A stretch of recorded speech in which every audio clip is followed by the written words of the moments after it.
Golden State Media Concepts Baseball Podcast. We cover everything Major League, from spring training to the World Series. We've got your favorite club covered, from New York to Boston to LA. This is the Golden State Media Concepts Baseball Podcast.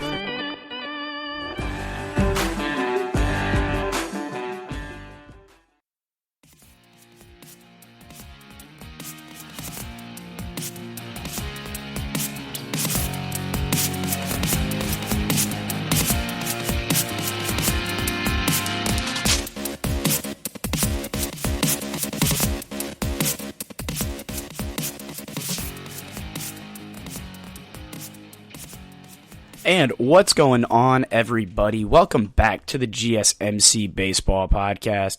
I think I got a good episode for us today. Up first, we're going to be going over the stats and standings update. Since I kind of flubbed that one in my last episode, I didn't give many updates in the the stats category. It was mostly standings related.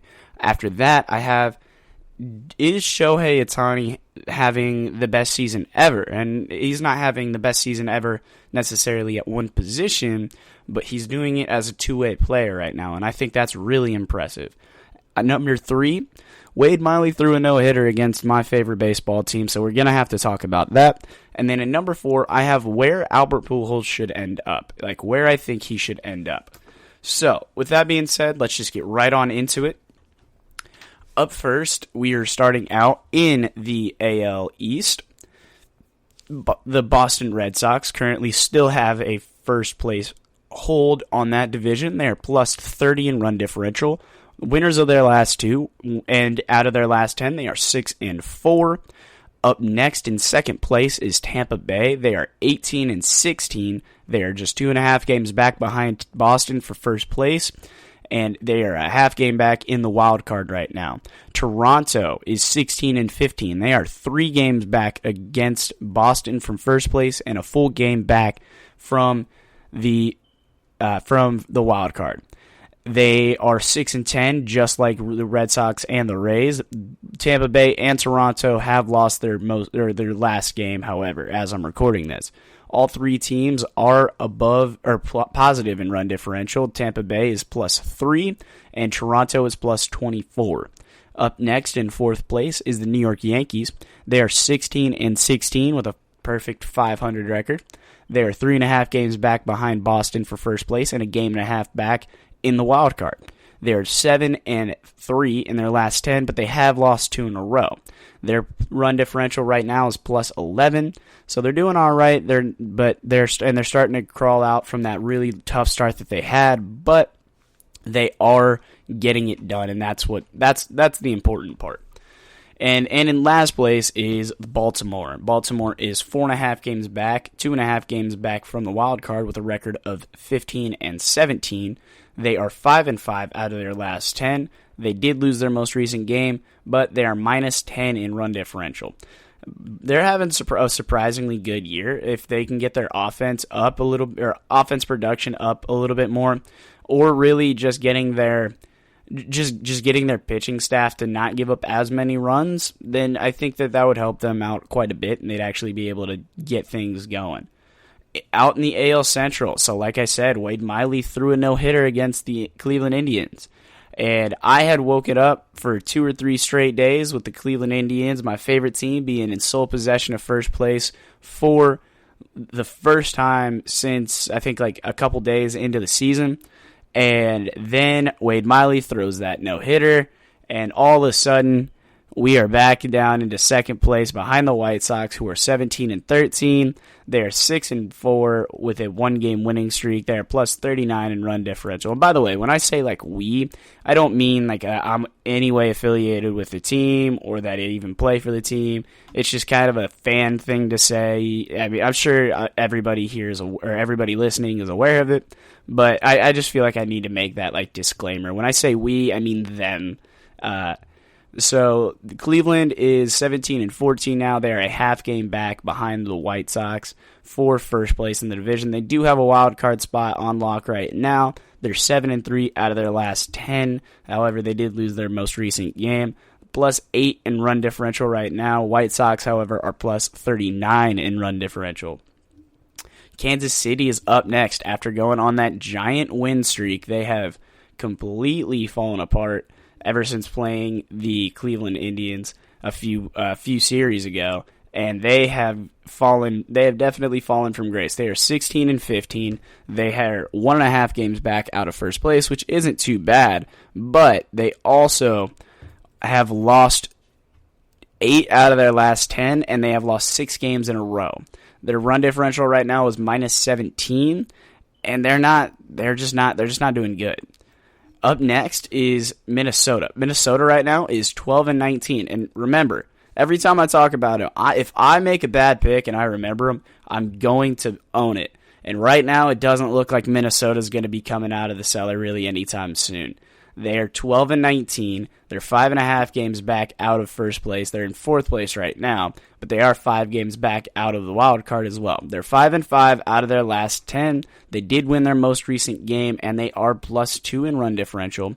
So it's possible that they end up getting the money or getting it together, and it's still early in the season, but they're going to have to definitely turn some things around pretty soon for it to happen. And then in last place is Detroit. They're 9 and 24, 9.5 games back out of first place, 9 games out of the wild card. They're 2 and 8 out of their last 10, and they are on a 2-game skid. They have been outscored by their opponents 104 to 176. That's good enough for a negative 72 run differential. Detroit's not very good this year, guys. In the AL West, we have Oakland. Oakland is 20 and 14. They are doing a great job this year. They were able to bounce back. Amazing job for them. They did, however, get. I will say that they did do a really good job bouncing back this year after that horrible start that they had, and that's the reason their run differential is the way it is. But they're still in first place right now, and they're doing a good job at coming back. Seattle, they're 5-5. Oakland is out of their last 10. They did win their most recent game, but they are minus 12 right now in run differential. Seattle is in second. They're 18 and 15, a game and a half back out of first. They're 5-5 out of their last 10 and did win their most recent game. They're minus 6 in run differential right now. And they're a surprising team so far this year, to say the very least. Up next after that is Houston. Houston is 17 and 15. They are 2-0. They are 6-4 out of their last 10. They have won their last 2. They're 2 games back out of first place and a half game back out of the wild card. Seattle, by the way, also has that other wild card spot for the American League. Texas is 16 and 18 in fourth place right now. They're 4-0. They're 4 games back out of their out of first place, 2.5 out of wild card, and they are 6-4 out of their last 10 games. They have lost their most recent game, and their run differential is minus 13.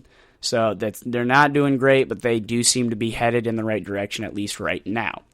After that, in the cellar right now is the Los Angeles Angels, 14 and 17, 4.5 games back out of first place, and 3 games back out of the wild card. They're 3-7 out of their last 10. They did win their most recent game, but they also released Albert Pujols, and it's crazy to me that Trout is having the season he's having right now, and Shoei Otani is having the season that he's having right now, and the Angels probably won't make the playoffs unless they turn it around relatively quickly. Going out to the National League, staying out in the West, San Francisco still at first place right now. They're doing a great job. They're the surprise team of the year, if I'm going to be honest. They're 19 and 13. They're 19 and 13. They're 5-5 out of their last 10. They did win their most recent game. They're plus 31 in run differential. They're 11 and 3 at home, 8 and 10 on the road, but they are still in first place in a division where nobody expected them to be in first place. And that in and of itself is just pretty amazing. They're They are followed by San Diego. San Diego is 18-15. They're 1.5 games back out of first place, but they are a game up on the Dodgers for the wild card spot. They are plus 15 in run differential. They're 6-4 out of their last 10. They're doing a great job this year. I mean, they're about where I expected them to be, honestly. I just didn't expect San Francisco to be in first place and the Dodgers to be in third place. Speaking of the Dodgers in third place, they're 17-16. They're losers of their last 4 in a row. Out of their last 10, they're 2-8. They are plus 30 in run differential, however. So they're still they're still hitting the baseball pretty well. But at the same time, it's like, oh my gosh, what's going on? They're just hitting a little bit of a skid right now. Losing Dustin May was actually a really big and huge, it was a huge loss for them. And in fourth place, Arizona, they are 15-17. They're 4 games back out of first place, a game and a half back behind the Dodgers for that wild card spot. They have also lost 4 games in a row. They're 4-6 out of their last 10, however. They are minus 11 in run differential. Colorado is 12-20. They are 7 games back out of first place. They are 4.5 games back out of the wild card, 4-6 out of their last 10, just like the Diamondbacks, and then they are minus 21 in run differential. Going to the Central, the St. Louis Cardinals right now have possession of first place by themselves. They're 19-14 they're 7-3 out of their last 10. Did win their most recent game. They're currently in a series against Colorado, so that definitely helps them out a little bit. Milwaukee is in second place. They're 17-16 right now, 2 games back out of first. They are 3-7 out of their last 10, and have lost 6 games in a row. They are kind of falling apart right now, but I definitely expect them to turn it around pretty soon.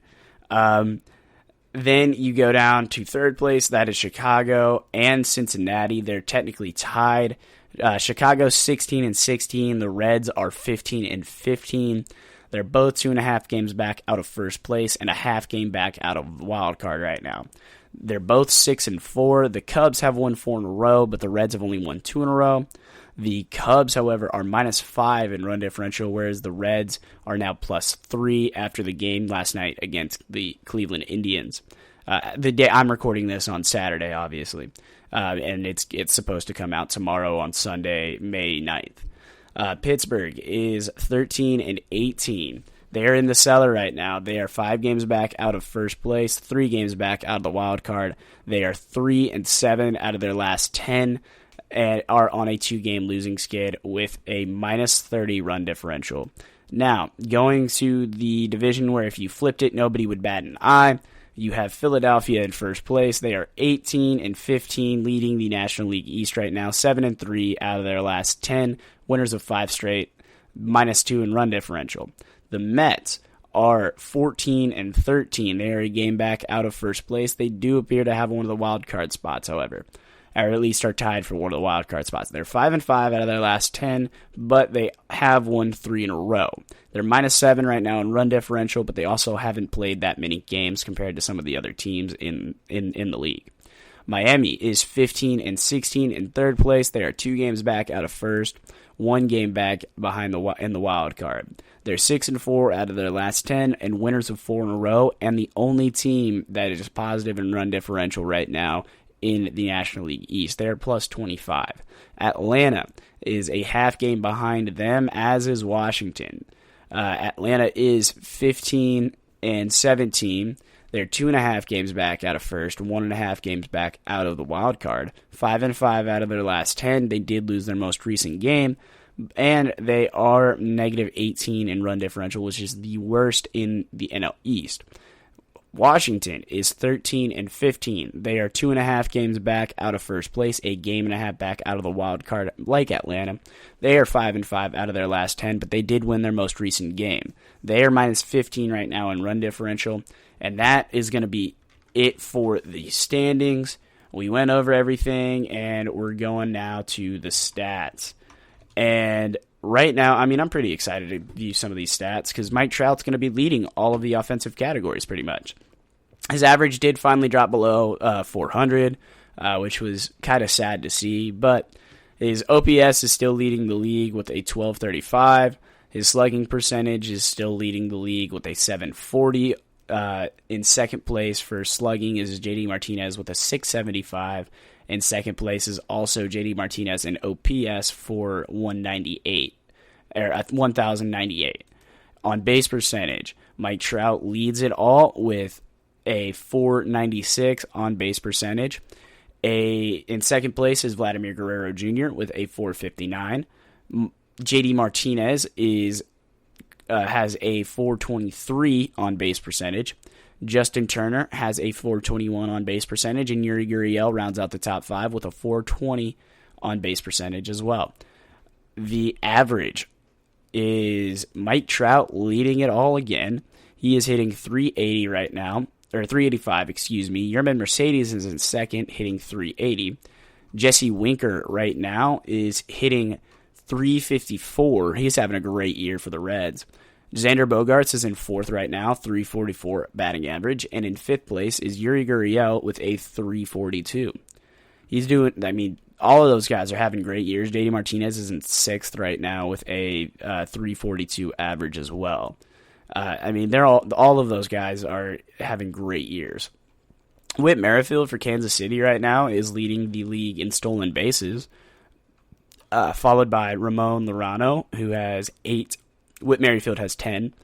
And then Jazz Chisholm Jr. from Miami, Robbie Grossman for Detroit, Garrett Hampson for Colorado, Trey Turner for Washington. They all have 7, and then a whole bunch of guys also have 6. Leading the league in strikeouts right now, Joey Gallo still holding it down. He has 50 strikeouts so far this year. Matt Chapman and Eugenio Suarez are tied for second with 47. Rhys Hopkins has 46, and Randy Arozarena has 43. Those are the top 5 for strikeouts. Top 5 in walks, Max Muncy for the Dodgers. Joey Gallo, also one of the league leaders in walks right now. He is followed by Robbie Grossman with 25. Joey Gallo has 26, and Max Muncy has 29, by the way. Vladimir Guerrero Jr. in fourth place right there with 24 walks so far this year. And Yandy Diaz and Yasmani Grandal are tied for fifth place with 22 apiece. Leading the league right now in RBIs, that is JD Martinez, followed by Randall Gruick of Toronto. JD has 31. Gruick, Trey Mancini, and Shohei Otani are all tied for second place with 26. And Jesus Aguilar, Javier Baez, Nate Lowe are all tied for fifth with 25. Leading the league right now in home runs, Ronald Acuna Jr., JD Martinez, and Shohei Otani are all tied for first right now with 10 home runs apiece. Chris Bryant is in fourth with 9, and so is Byron Buxton, Nicholas Castellanos, Jose Ramirez, and Giancarlo Stanton. They're all tied with 9 home runs. We're going to go over some pitching stats real quick. Leading the league in ERA still is Jacob deGrom. He is out of the 5 games he's pitched, he's 2-2 right now. He does have a complete game shutout. He's doing a great job.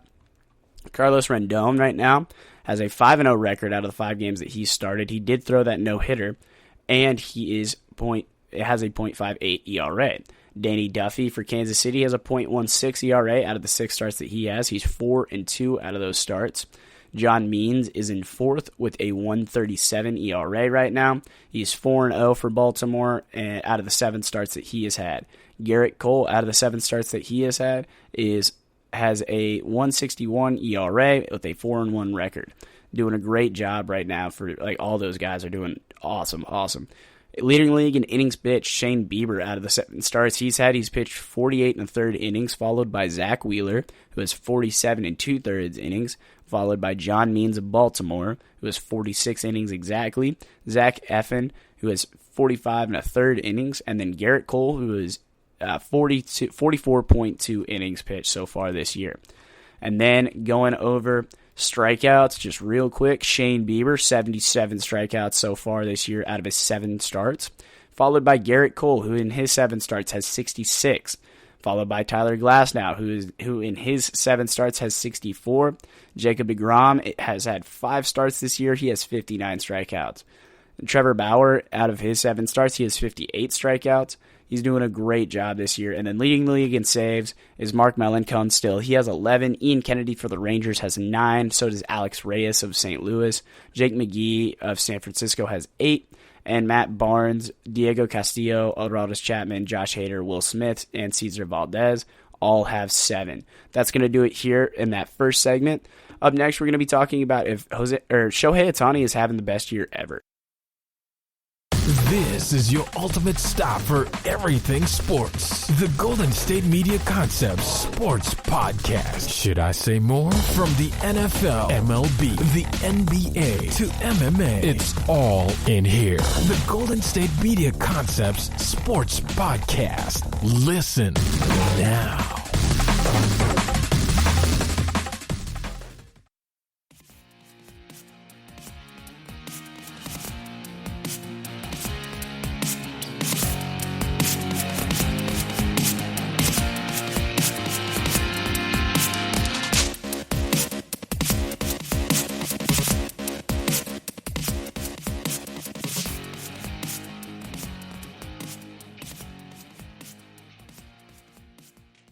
And welcome back, everybody, to the GSMC Baseball Podcast. I forgot to tell you, I'm your host, Patrick Kenny. My mistake. I'm sure you all recognize my voice by now, but if you're a new listener, thank you for listening. I'm sorry I didn't tell you guys. I apologize for that in the beginning, but let's just get into the Shohei Otani stuff. So, SportingNews.com released a story by Tom Gatto saying that the Angels' Albert Pujols release was about giving Shohei Otani more ABs, and they moved Jared Walsh to first base. So, Shohei Otani, obviously, and Jared Walsh are huge benefits to that lineup. They are 2 of the best players on the Angels right now. Obviously, Mike Trout is the best, but they're a very, very close second and third. And general manager Perry Minsan told reporters this past Thursday that cutting Pujols was more about Jared Walsh playing the right position and Shohei Otani in the lineup on a daily basis. Otani will be LA's primary DH when he isn't pitching, and Walsh is moving to first base full-time after shuttling between there and right field this year. And for Mancini also said, quote, "For us now moving forward, we feel like that's the best club we have, and that's about the organization moving forward. Shohei Otani right now and Walsh have great OPSs and have outperformed Albert Pujols by far this first half of the season. Pujols did put up 5 home runs, but his hitting is just like 622 in OPS, and in the plate appearances that he had. And Shohei Otani, who pitched 5 innings this past Wednesday, has 10 home runs as of this past Thursday against when he hit his 10th home run just a few days ago. And I mean he's having a great year so far. It's kind of awesome. The GM also said that from a baseball operations standpoint, we had been discussing it over the last 2 weeks. Obviously, I'm new to this job. He's a first-time GM, by the way. It's been a month into the season. Having a chance to watch this club for a month, I felt more confident in my recommendation to the ownership the more I watched. As of right now, it's looking like Taylor Ward is going to be their third base or their right fielder right now. I mean, but there's a couple other options for them at the moment as well. But we're here to talk about Shohei Otani, and he is a freaking beast. Let's just call it like what it is. I mean, he's just a stud. He really is. Over his first 4 starts on the mound so far this year, he's only pitched in 4 games. He only has 18 2/3 innings thrown, and they're being really careful with him, which makes a lot of sense. But he's given up 7 hits, only 5 earned runs, however, and he struck out 30 batters. In the 18 innings that he's pitched, he struck out 30 batters. That's a lot. And I know the 5 runs sound like a lot, but he's actually he only got really lit up that in I think his first or second outing. And I mean, he just had a great year, and he missed pretty much all of 2019 because of some injuries. But if you go back to 2018 when he made his debut, he pitched in 10 games. He had a 4-2 record, a 3.31 ERA out of 51 innings and 51 2/3 innings that he pitched in. And that's solid. Like that really is actually a pretty good starting pitcher. And that was his first year in the bigs, and he's had time to grow since then. And honestly, he's doing a little bit better. He's doing a lot better this year than in the last year that we really got to see him in 2018. 2019, he obviously missed a lot, and then in 2020, he didn't pitch very much either. And he didn't pitch very much because he ended up getting hurt again. And so last season in 2020, he only pitched in the 2 games. He had an 0-1 record and an ERA of like 37 because he gave up 7 earned runs in the inning and 2/3 that he ended up pitching in. But this year, he has a 1-0 record out of the 10 games that he started, which means he's giving his team a chance to win, and they're just not coming through for him, basically, is really all that it comes down to. That sucks, but it kind of is what it is. So just to compare these 2 pitching seasons so far, he has, in 2018, so he pitched in 10 games. He only walked 22 batters, which is pretty good. This season, he's definitely on pace to just blow that number out of the water. But he also only had 63 strikeouts, whereas this season, in 4 games, he has 30 strikeouts. So he's struggling a little bit, it looks like, to find the zone a little bit more this year than he did in 2018. But he's doing a really good job so far this year. His K through 9 this year is 14.46. His, the winning percentage obviously is 1,000 right now. He's doing a great job not letting his basically coming back and bouncing back. His home run through 9 is a .48. His walk through 9 is a 9.16, which I expect him to get down, but I don't necessarily expect him to get it down back to the 3.38 that he had in 2018 this year. But I do expect him to get that down quite a bit. And then going over to his hitting stats, he's actually, he's having a fantastic year this year. It's honestly kind of crazy how good of a hitter he is. So he didn't pitch in 2019, obviously, but we did get to see him hit in 2019. So we've got to see him hit every year that he's been in the bigs. This is his 4th year in the bigs. We've only got to see him pitch a little bit, but we're getting to see him pitch more now. And he is also pitching in his, he is hitting in his 4th year. Now, 2020 was a weird year for a lot of people. A lot of people just didn't perform. A lot of people played a lot better than they normally do. Otani was one of the players that didn't perform that well, but he still played in 44 games for the Angels last year. He had 56 hits, and he only had 7 home runs. He had 24 RBIs and 22 walks. And the reason that I'm going over 2018 or 2020 first instead of his 2018 year or even this year is because I want to compare his 2020 to his 2021. He had 50 strikeouts, 7 stolen bases that season, and he also had 22 walks. And so let's go over that again. I kind of jumped around a little bit. 2020, a 190 average, a 291 on base percentage. He had 50 strikeouts. He had 22 walks, 24 RBIs, 7 home runs, 6 doubles, and only 29 hits. And also 29 runs scored. This season, he already has 23 runs scored. He already has 32 hits, which is 3 more than he did last year. His total bases already for this year are almost 20 higher than, or 19 higher than what he had in the past. In last season, he has 75 total bases right now. He has 9 doubles, which is 3 more than in 2020 when he only had 6. He has 2 triples, which is 2 more than he had in all of 2020. He has 10 home runs, which is 3 more than he had in 2020. He has 26 RBIs, which is a lot more which is 2 more than he had in 2020. He only has 5 walks this year, but he's definitely going to break that 22 walk.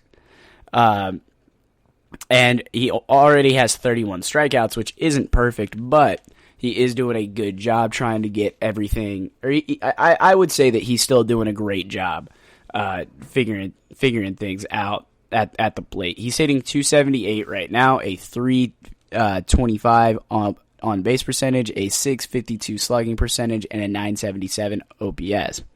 Oh, by the way, he did all of that basically outperforming every stat that he had last year from the 44 games he had played in the 29 games he played this year. Going over his first 2 seasons, he had 104 and 106 games played in 2018 and 2019. He had 93 at-bats 93 hits, in 2018. He had 110 in 2019. He had 21 doubles in 2018, 20 doubles in 2019, 5 triples in 2019 as opposed to 2 triples in 2018, 22 home runs in 2018, only 18 home runs in 2019, and then 61 and 62 RBIs in 2018 and 2019 respectively. He hit .285 his first year, .286 his second year, and right now he's hitting .278. Unfortunately, you kind of have to compare, or you have to use your average for the 2020 season, regardless of how good or bad it is. And Otani's was under the Mendoza line. So that .285, .286, and .278 only gets you a .270 average when you hit .190 for an entire season. And, I mean, look, I think that this dude is... he's so good. The one thing I understand why he is in the American League, but I kind of wish that he was in the National League, just because you would literally only get to see him hit every 5 days, which, I mean, obviously that in and of itself is a little bit of a travesty, but because he is only hitting once every 5 days, he's literally just a pitcher. But if he's literally just a pitcher, he's probably hitting 300 as a pitcher, probably over the entire course of the year, gets a few extra at-bats like in pinch hitting situations. And I don't know, I just think it would be fun to see a two-way player like Otani, who doesn't really play the field other than pitch, but he does hit very well. I would like to see him actually hit as if he were a regular starting pitcher. I just think that would be really, really fun to watch and to see. I think that Otani is a really, really, he's just a fantastic baseball player. You really can't go or be too upset with him. I mean, he was the AL Rookie of the Year in his first year, and he hasn't really had any. He hasn't really had any issues or any awards since he won that, but he's also been really hurt. So, I mean, he signed with the Angels in December of 2017, and then he gets to the league in 2018, sets the league on fire, but they also have to place him on the 10-day DL on June 8th, and then they have to because he had a UCL sprain, and then they activate him on July 3rd from the 10-day DL, and then the following year on March 28th, they place Shoei Otani with another UCL injury, and then they have to activate him on May 7th, and then he's kind of been back since. But because of those UCL tears, or sprains, the Angels are not taking any risks with him. They're not taking any risks. And, I mean, I absolutely understand. This dude is an amazing investment. And I don't know if anybody plays MLB The Show out there. I know that it just got released on Xbox, on the new Xbox generations, as well as the Xbox One for the first time ever. That MLB The Show was on Xbox, which is awesome. It's awesome. But if you play it's called Road to the Show. Basically, you create your own player, and the decisions that you make affect their choice, or how they are perceived in the clubhouse, how they're perceived by their managers and the media. And you also have an option to be a two-way player. So obviously, you're also playing the baseball games, but you do have a very good option or opportunity, I would say, to end up being a two-way player like Shohei Otani. And I gotta say, it is a lot of fun playing like that. Playing a game where you have both your, where you are playing as one player, but even though, and you get to play every game even as a position player. So basically what it does is it gives you the option to decide whether or not you want to focus on one thing or the other. You can decide not to be a two-way player, and that's fine. But if you decide to go with a two-way player and you pick say my player, I picked shortstop, and he's also a pitcher. So basically every fifth day you're pitching. But the other 4 days, you're DHing that first game afterwards.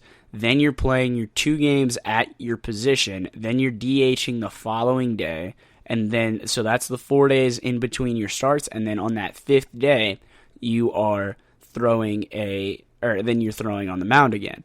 And then you just kind of repeat the cycle. And it's so fun trying to keep up with all of those different stats. And this is just this is a video game. It's not even it's actually anything that is real. It's a video game. Shohei Otani does that in real life. And he does it better than my video game character. I will say that right now. He is an absolute stud on both sides of the plate. If he is in the box, he is going to absolutely rake a baseball. But if he's on the mound, he's going to throw that baseball so hard and on a freaking dime that it's going to be such a nasty pitch. If you swing at it, you're not doing anything with it. If you watch it, it's going to be a strike 3. And then you could also swing and miss at it because he's so good. Oh my gosh, this kid is amazing to watch. And I am honestly just so happy that we're back and we get to see him and we get to see him play baseball on both sides again, and him not just be a DH. Because I'm going to be honest, watching him just solely as a DH was a bit underwhelming. It was not something that I really loved watching. But the fact that, and I'm not saying that he wasn't good, but it didn't make me want to go watch him, is what I'm trying to say. But as a two-way player, because it's something that, we really haven't ever seen it before. We've heard of, everybody knows, in high school there are the guys that are just so much better than everybody else that everybody knows those guys where they're so good. They're your ace pitcher, but they're also your best hitter, and they play shortstop or something like that, and they also hit third in the lineup. Well, once they get up to college baseball, or if they get drafted, they usually have to pick one or the other, and nobody really takes a chance on them like that. Well, Shohei Otani is the best kid from high school, and he's playing both positions that he wants to, and that in and of itself is pretty amazing. If I do have to say so myself, and I can't get enough of watching this kid play baseball. He's a human highlight reel, and I literally cannot get enough of Shohei Otani in my life. And that's why I really want the Angels to get their stuff together and win some games out in the AL West and start competing for a playoff spot. So Mike Trout, Shoei Otani, and Jared Walsh all get to have all get to experience the playoffs because they're having such a great year. All right, so we're going to take a short break right here, and then we're going to talk about Wade Miley ruining my night last night. We'll be right back in just a second, guys. Tired of searching the vast jungle of podcasts? Now listen close and hear this out. There's a podcast network that covers just about everything that you've been searching. Hey! The Golden State Media Concepts Podcast Network is here. Nothing less than a podcast bliss with endless hours of podcast coverage. From news, sports, music, fashion, cooking, entertainment, fantasy, football, and so much more. So stop lurking around and go straight out to the Golden State Media Concepts Podcast Network. Guaranteed to fill that podcast itch. Whatever it may be. Visit us at www.gsmcpodcast.com. Follow us on Facebook and Twitter, and download us on iTunes, SoundCloud, and Google Play.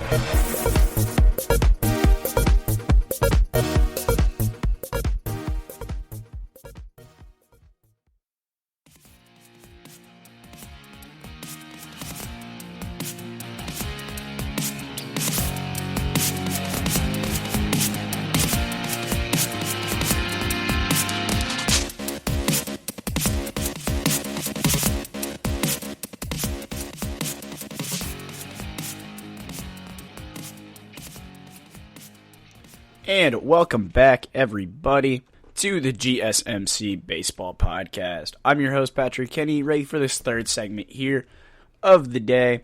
And it is, obviously, Wade Miley.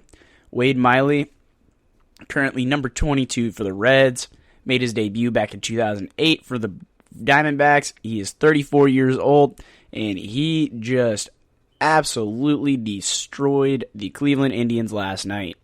So far this year, he has a 4-2 record with a 2 ERA in the 6 games that he's pitched. He's pitched in 36 innings and only had 27 strikeouts. Now, Wade Miley did a great job in this last game. It's honestly pretty amazing, honestly, how good of a job that he did this past year, or not even this past year, literally this past game.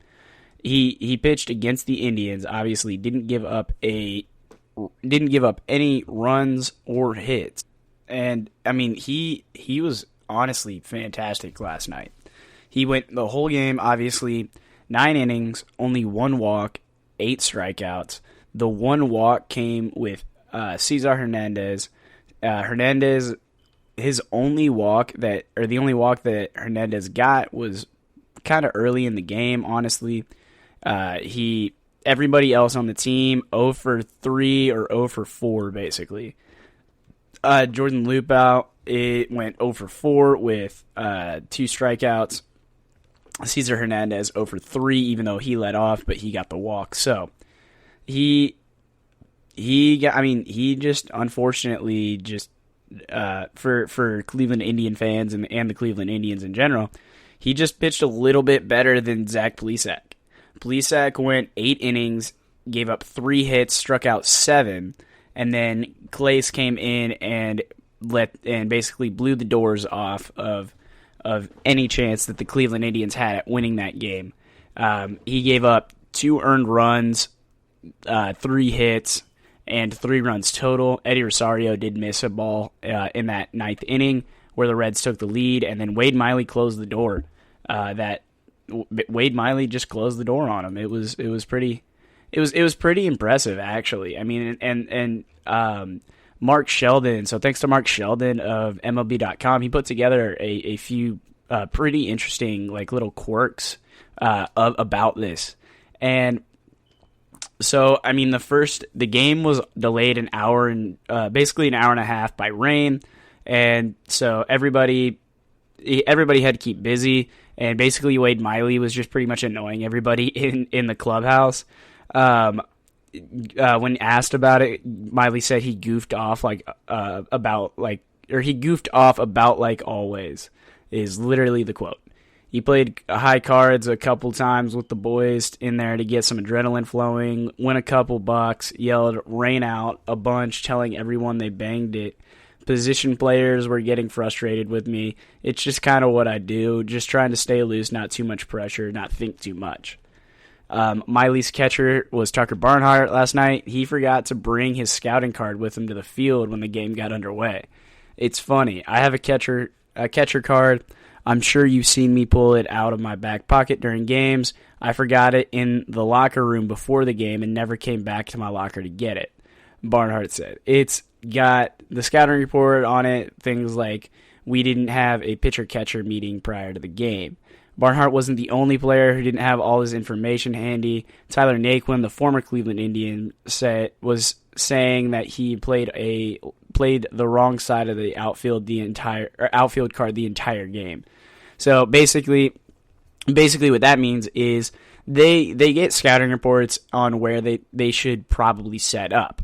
So if you're thinking traditionally, the center fielder lines up basically in line with the catcher and the pitcher and directly behind second base.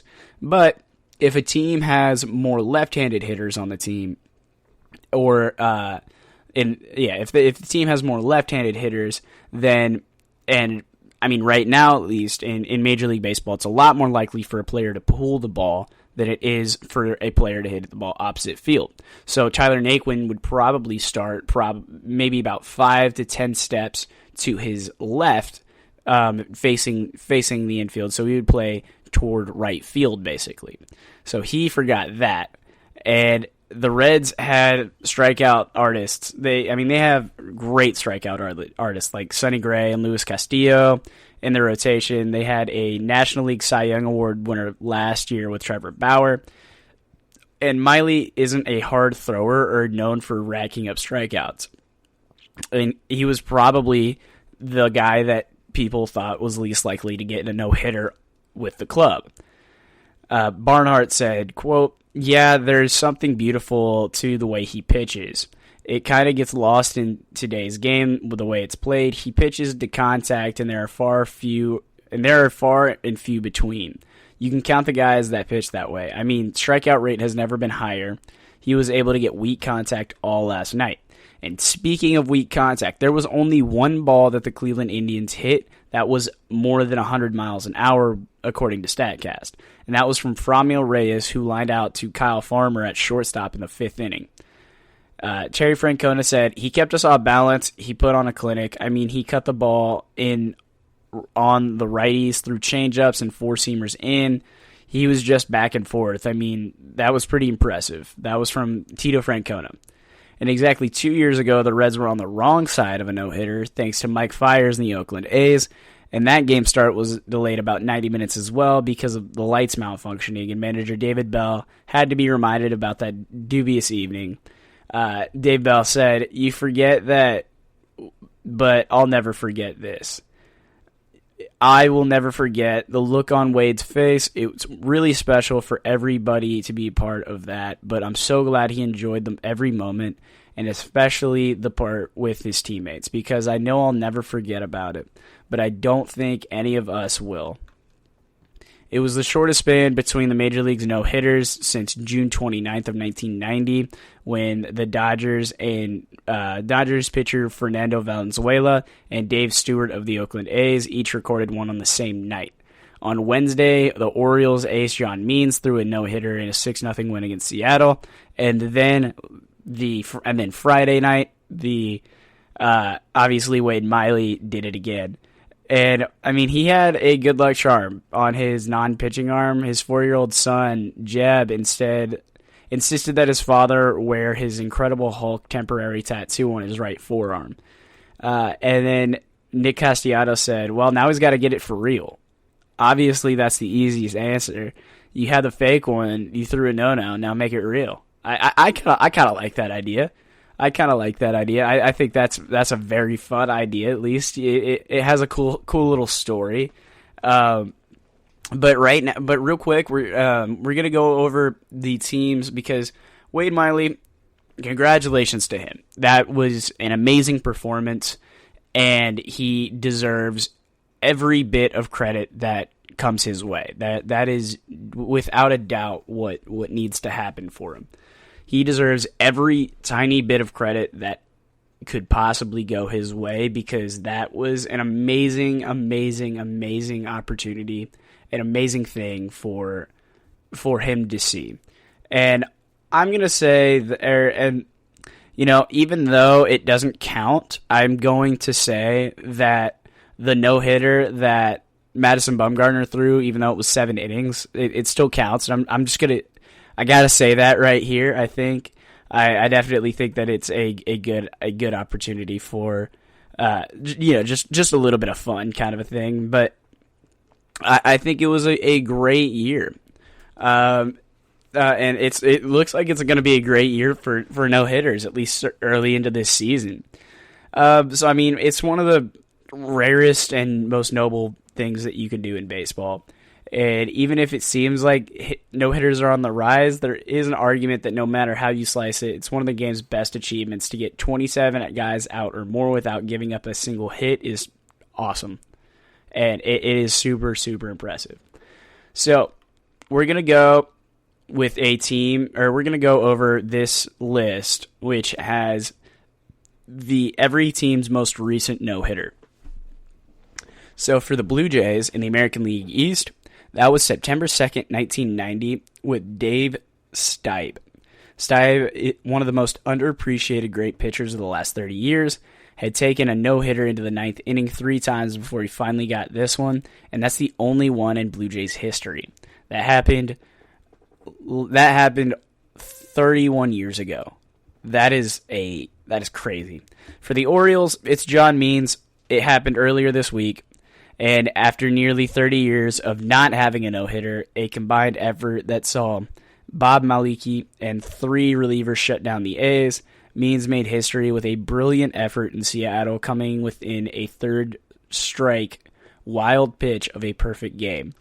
According to Elias Sports Bureau, it was the first non-perfect no-hitter in Major League history that didn't include a walk, hit by pitch, or an error. So it was literally just a wild pitch is the only reason, or not. I mean, you could call it a wild pitch, but I mean that catcher is still beating himself up a little bit about it. But before Means' gem, the O's most recent solo no-hitter came via Jim Palmer in 1969. By the way, Hall of Fame pitcher Jim Palmer. For the Rays, that was Matt Garza in 2010. July 26, 2010, Garza faced 27 batters, and he walked a batter who was erased by a double play in the 3rd inning, and opposing pitcher Max Scherzer of the Tigers actually took a no-hit bid into the 6th inning, and it remains the only no-hitter in Rays history. For the Red Sox, that was 2008 with John Lester. This no-hitter was about 2 years after Lester had faced down cancer, and was the game that gave Jason Varick the all-time lead for no-hitters caught, which Carlos Ruiz obviously eventually tied him. Varick caught a no-hitter in 2001. He caught a no-hitter in 2002 with Derek Lowe. He caught a no-hitter with Clay Buchholz in 2007. And then John Lester. He caught in 2001. It was Hito Nomo. And then John Lester's was on May 19th, 2008. For the New York Yankees, that was July 18th, 1999. David Cone was the pitcher, and it definitely feels like the Yankees should have had one since this, but they haven't. Cone questionably has had one of the most iconic post-perfect game poses that, with a mix of disbelief and euphoria, only perfect games can provide. And don't forget, it was Yogi Berra Day. The ceremonial first pitch was thrown by Berra to Don Larson, thrown to Berra by Don Larson in a recreation of the final pitch of Larson's World Series perfect game in 1956. So that one is kind of special, just because you have you're reminiscing about a perfect game that happened in the World Series. And it's Yogi Berra's day at the ballpark. They're honoring Yogi Berra. So you have all of these greats. You have Don Larson and Yogi Berra there. And then you go out and throw another no-hitter or throw a perfect game while they're there. That's so cool. For the Cleveland Indians, it was May 15th, 1981 with Len Barker. And granted, the Cleveland Indians have had some great pitchers over the last, 40 years? Baker's perfect game is the only one that they've had for almost 40 years. Pitchers who threw no-hitters for the Indians before Barker were two Hall of Famers, Dennis Eckersley and Bob Feller, and Feller who threw 3 no-hitters, and Barker threw only 19 balls during the entire game. During his entire perfect game, that's really impressive. You gotta understand how impressive that is to only throw 19 balls the entire game and be perfect. That's awesome.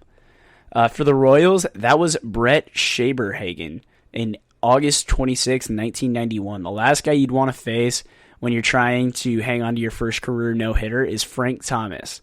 But Saberhagen got him to ground out in second base to finish it off. So basically, if you're unfamiliar, Saberhagen was on the mound with 2 outs in the bottom of the 9th against the White Sox, and Frank the Tank Thomas, who in that era was probably the most feared batter, at least in the American League at that time, because Griffey was there, but he wasn't really. He hadn't really come into his own yet. A-Rod was a couple years behind him. You had Jose Canseco, but he was kind of on the latter half of his career and in the twilight phase.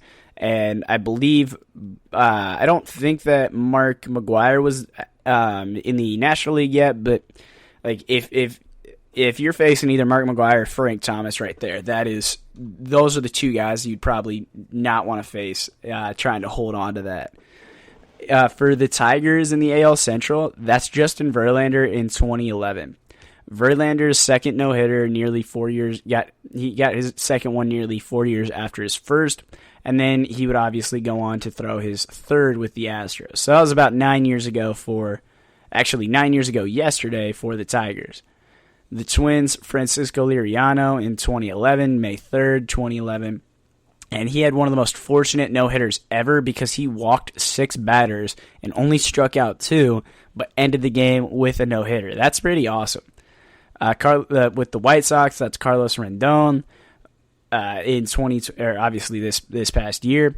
White Sox fans had to wait less than 8 months and barely over 40 regular season games for another no-hitter after Lucas Giolito threw one against the Pirates in 2020. Rendon was 2 outs away from a perfect game when he hit Carlos Perez's foot of the Cleveland Indians. And there was a little bit of controversy to that one, but not a perfect game, no-hitter because the ball hit his foot. Also, this is the second time Cleveland has been no-hit this year, and that hurts. Out in the AL West, it was Taylor Cole and Felix Pena in 2019. In their first home game since Tyler Skaggs' death at 27, the Angels honored their teammate and threw in a perfect way, combining to throw the 11th no-hitter in franchise history, while all the players on the team wore Skaggs' 45 number in a 13-0 win over the Mariners in Angel Stadium. The Astros' Justin Verlander threw one on September 1st, 2019. The Astros became the 18th team in MLB history to throw multiple no-hitters in the same season when Justin Verlander followed Houston's combined effort on August 3rd with his third career no-hitter. Verlander was dominant in his 120-pitch effort against the Blue Jays at the Rogers Center, becoming the third player to throw multiple no-hitters against the same team and the first to do so on the road, striking out 14 batters and allowing just one base runner in a first-inning walk. It marked the franchise's 13th no-hitter, the most of any of the Major League Baseball expansion teams since 1961. With the Athletics, that's Mike Fiers. in 2019, or May 7th, 2019, fires through the second no-hitter of his career, which doubled his second career complete game. After a lightning delay, like we talked about earlier, against the Reds, they went into the clubhouse for a few hours, and then they came out, and Fires became the 35th pitcher with multiple no-hitters in his career. For the Mariners, it's James Paxton in 2018. James Paxton's no-hitter was the first no-hitter to be thrown by a Canadian-born pitcher, and that's pretty awesome. Big Maple threw one. That's pretty awesome. Hasn't had that much success since then. He's been hurt, but it's still pretty awesome. Kenny Rogers for the Rangers is the last one to throw a no-hitter or a perfect game. That was in 1994. Rogers' perfect game, it was called by a career minor league umpire who had only worked a total of 8 Major League Baseball games behind the plate. That's pretty awesome too. For the Braves, it was Kent Mercker in 1994. Greg Maddux never threw a no-hitter. John Smoltz never threw a no-hitter. And Com Glavine never threw a no-hitter for the Braves. But Mercker threw 2. To be fair, he only threw 6 innings in the first one, but the second one in 1994 he went the distance. For the Marlins, it was Edison Volquez's on July 3rd, 2017. For the Mets, it was Johan Santana in 2012. Mets fans thought they would never see a Mets fans never thought they'd see a no-hitter, and an argument could be made that they only had to sacrifice the rest of Johan Santana's career to get it done. But they got it, and they're happy. For the Nationals, that's Max Scherzer. And actually, we're going to take a quick break, and I will come back and knock out the rest of this list here in just a minute after this break into the next segment. Want to know the latest in soccer? Then listen to the Golden State Media Concepts Soccer Podcast. From MLS, the World Cup, and the Premier League, we've got you covered. The latest updates, the hottest matches, and news on the league's top players. It's the Golden State Media Concepts Soccer Podcast. David Beckham scores the goal to take England all the way to the World Cup finals. Listen now.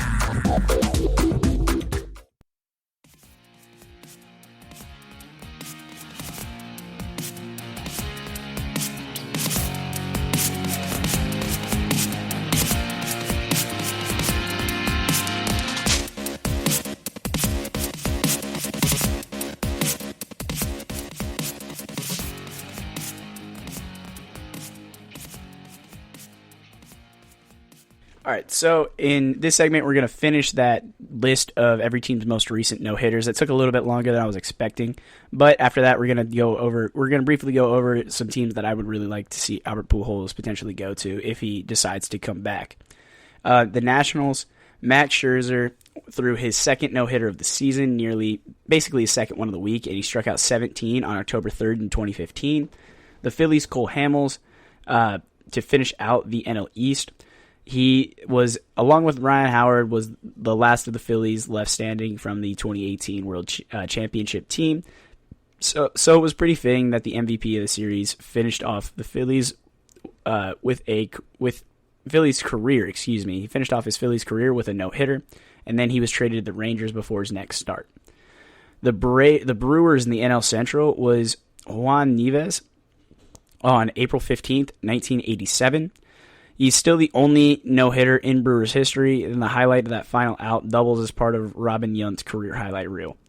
The Cardinals had Bud Smith throw one on September 3rd, 2001. Smith's random no-hitter at the age of 21 came only in his 11th big league start. He parlayed it into a postseason start that year, winning Game 4 of the NL Division Series eventually over the eventual world champions Arizona Diamondbacks.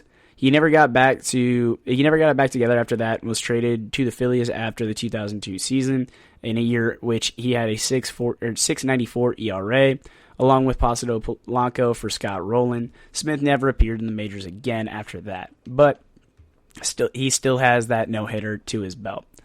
The Cubs was Alec Mills last season on September 13th in 2020. Mills only had 5 major league wins before this one, and he only drummed up 5 swings and misses against the Braves, but it didn't matter on that day. He still got it done, and he still got that no-hitter. For the Pirates, it's Francisco Cordova and Ricardo Rincon in 1997. This is technically a split no-hitter, but Cordova actually threw 9 innings in the no-no. Unfortunately for him, the Pirates didn't score in the top of the ninth of that inning, so after Mark Smith hit a 3-run homer in the top of the 10th, Rincon finished up the rest. The Reds, obviously, Wade Miley. Miley baffled Cleveland's lineup at Progressive Field on May 7th, 2021, walking just 1, striking out 8 on 114 pitches in his 11th Major League season. And at the age of 34, he got his first no-no, and he worked briskly and lowered his season ERA to a flat 2 by throwing the 4th no-hitter in the last 5 weeks of the 2021 season. Edwin Jackson in the NL West was the last guy to throw one for the Diamondbacks on June 25th, 2010. He tossed one of baseball's most wild no-hitters, walking 8 batters, striking out 9, and throwing 149 pitches. I don't think that anybody would allow their pitcher nowadays to go that deep into a game with that many pitches, but hey, more power to Edwin Jackson, right? He had a great year, and he definitely deserves that. He definitely deserves to be celebrated for throwing that and winning against the Rays after in a 1-0 ball game. That was, I still remember that game, and it was cool. It was really amazing. The Dodgers had Walker Buehler, Tony Cingrani, Yimi Garcia, and Adam Liberatore in 2018. They combined for that no-hitter, and Buehler was a huge part of the success for the Dodgers in 2018, and, since then. But in 2018, particularly down the stretch in October when he beat the Rockies in Game 163 for the tiebreaker for the NL West title, before pitching really well in the postseason and helping the Dodgers reach the World Series for the 2nd consecutive year. Unfortunately, they didn't get it done, but they did end up winning one last season, so they eventually got one done. The Giants' Chris Heston in 2015 was pretty awesome. He hit 3 batters, and he had started 31 games for the Giants that year. He would go on to start 31 games for the Giants that year, but after 2015, he only won 1 more game the rest of his career after that no-hitter. That's pretty impressive. Especially, the guy throws a no-hitter, and then, that's a crazy stat. Guy throws a no-hitter, then only gets 1 more win the rest of his career. Like that, what an awful way to end your career. But what a happy note to always have, though. For the Padres, that was Joe Musgroves on April 9th earlier this season, 2021. After 8,205 games, 52 years and 1 day from the franchise debut, the Padres got their first no-hitter from a local kid, no less. Musgroves played his first high school ball 13 miles from Petco Park in El Cajon, California, though his first no-hitter came some 1,300 miles away, all the way in New York, and it was pretty awesome. And he'd never thrown a no-hitter in his entire life, he said after his first out. So my first one came today on this field. That's pretty awesome. For the Rockies out in the NL West as well, Ubaldo Jimenez. Still the only one in Rockies history. Kyle Frieden came up with 2 outs. Came within 2 outs of throwing one in 2017, but Ubaldo Jimenez kind of had that amazing first 15 games of that 2010 season. Everybody thought he was going to be the best pitcher in baseball for a while to come after that amazingly hot start, and it just did not end up happening for him. So now we're going to talk, and that's it. So now we're going to talk about Albert Pujols for a little bit. So Albert Pujols obviously was cut from the Angels earlier this past week, but I think that there are definitely some teams that could absolutely use Albert Pujols,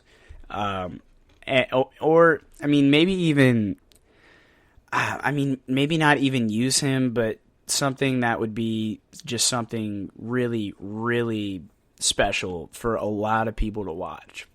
So on this past Thursday, the Angels designated designated hitter and future Hall of Famer. They designated him for assignment. He is in his final season of his 10-year, $240 million contract, and the club decided that they can better use his roster spot in some other way. The Angels organization, quote, "The Angels organization proudly signed Albert Pujols in 2011 and are honored that he has worn the Angel jersey for nearly half of his Hall of Fame career." Angels owner Art Moreno said in a statement, quote, "Albert's historical accomplishments both on and off the field serve as inspiration to athletes everywhere, and his actions define what it means to be a true superstar. Since his rookie year season in 2001, Albert and his wife, Deidre, have generously given their time and resources to countless charities throughout the world. We are thankful for the entire Pujols family." The 41-year-old hitter is just hitting barely, or not even 200. He's hitting 198 right now, has a 250 on base percentage and a 372 slugging percentage. He does have 5 homers this season, but he's been a below average hitter like all the way since like 2017. Once he clears waivers, Pujols will undoubtedly will clear his waivers, since nobody's going to take his $30 million salary and is released. Any team can sign him after that for the league minimum. So who are some teams that are going to be interested in that? And I think that, the White Sox. The White Sox are a very good spot for him. It's hard to ignore Tony La Russa and the connection that that these two have. Obviously, La Russa managed Pujols during his entire 11-year stint with the Cardinals, and the White Sox have been hammered with injuries with Eloy Jimenez, Luis Roberts, and a lot of other players.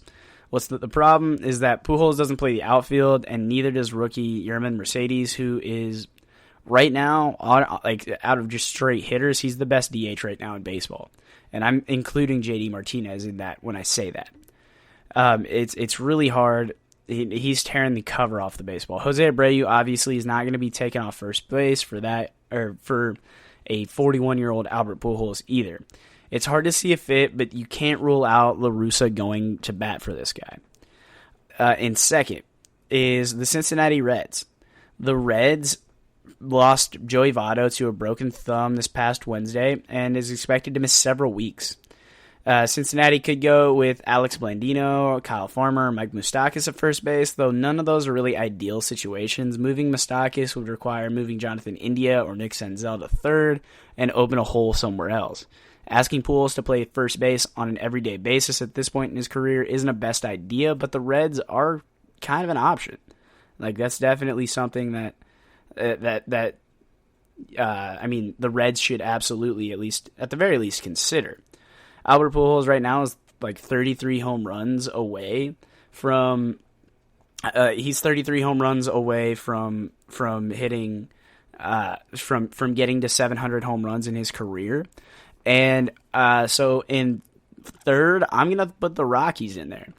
And I mean, this is just kind of for the memes, but I think if he goes to the Rockies and they play him every single day either at first base, or if they go, or at every home game that they have, like literally just set him up in a penthouse apartment, let him bring his family and stuff, let him stay in Colorado the entire time, and then just every possible swing he has, just try and hit a home run just to try and get those home runs there, so he can hit that to get to 700. I think that would be pretty cool. Up next is Cleveland. So the Jake Bauers, Yu Chang platoon has combined to hit a 189 with a 270 on base percentage and a 244 slugging percentage with 0 home runs. I said that. I didn't stutter, guys. I know I stutter a lot when I talk, but I didn't stutter right there. They have hit 0 home runs in a position that is obviously has a very high bar when it comes to offensive production. And that is something that is not good for Cleveland. If the price is right for the very cost-contentious Cleveland team, maybe Pujols would be willing to play for Terry Francona, who's one of the most respected managers in baseball. Number 4 is the New York Yankees.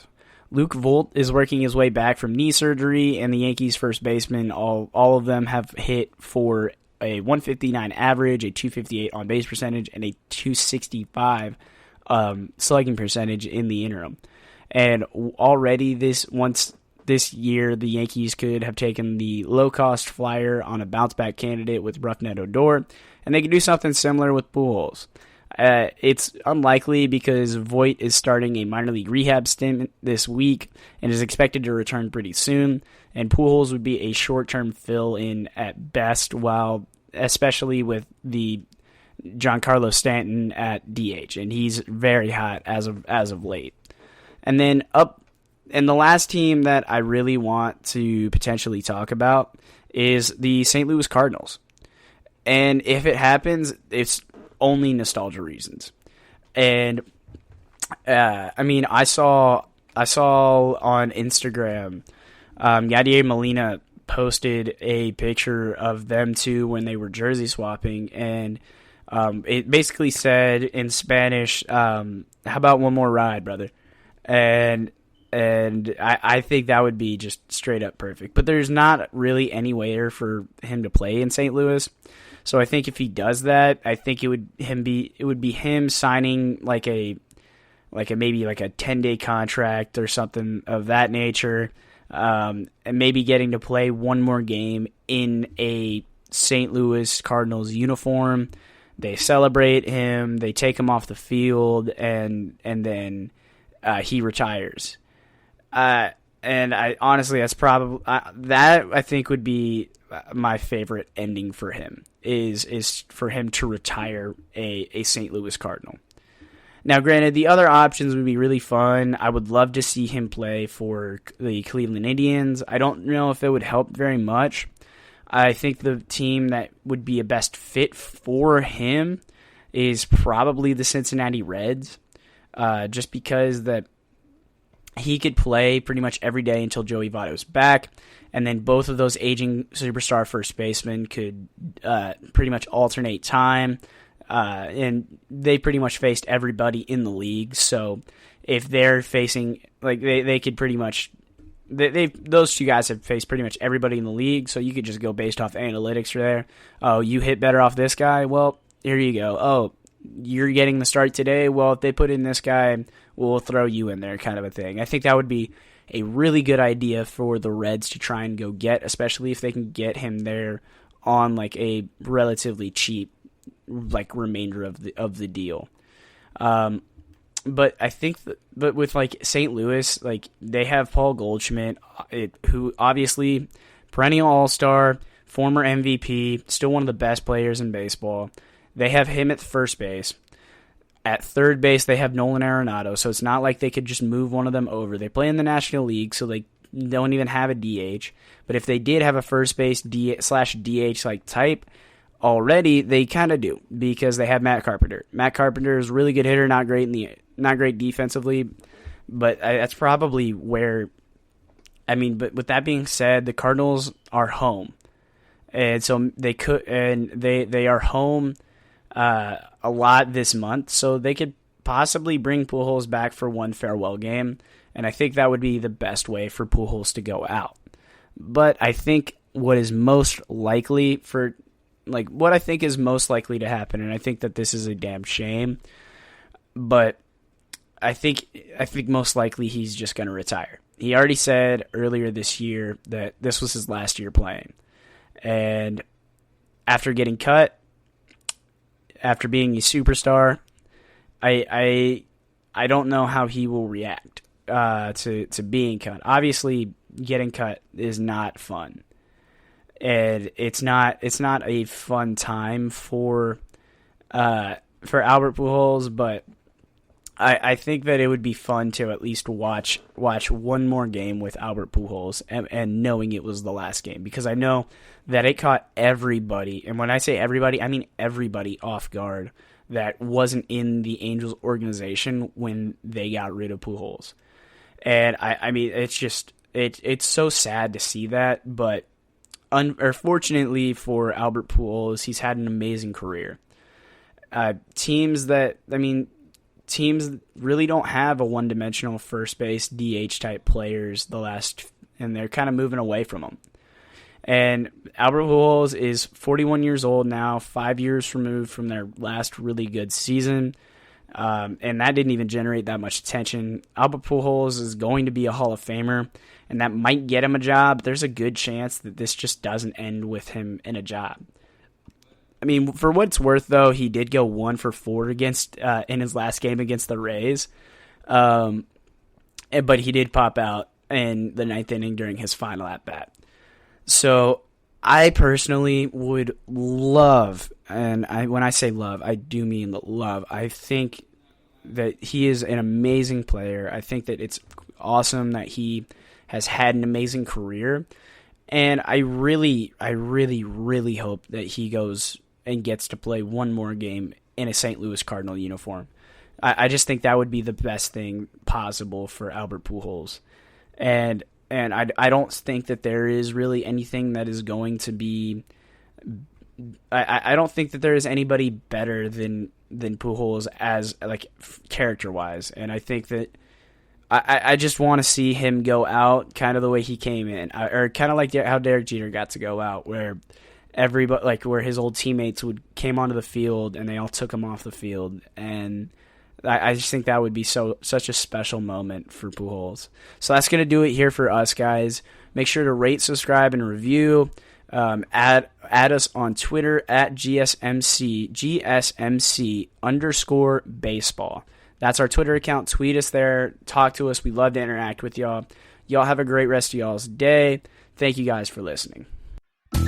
You've been listening to the Golden State Media Concepts Baseball Podcast, part of the Golden State Media Concepts Podcast Network. You can find this show and others like it at www.gsmcpodcast.com. Download our podcast on iTunes, Stitcher, SoundCloud, and Google Play. Just type in GSMC to find all the shows from the Golden State Media Concepts Podcast Network, from movies to music, from sports to entertainment, and even weird news. You can also follow us on Twitter and on Facebook. Thank you, and we hope you have enjoyed today's program.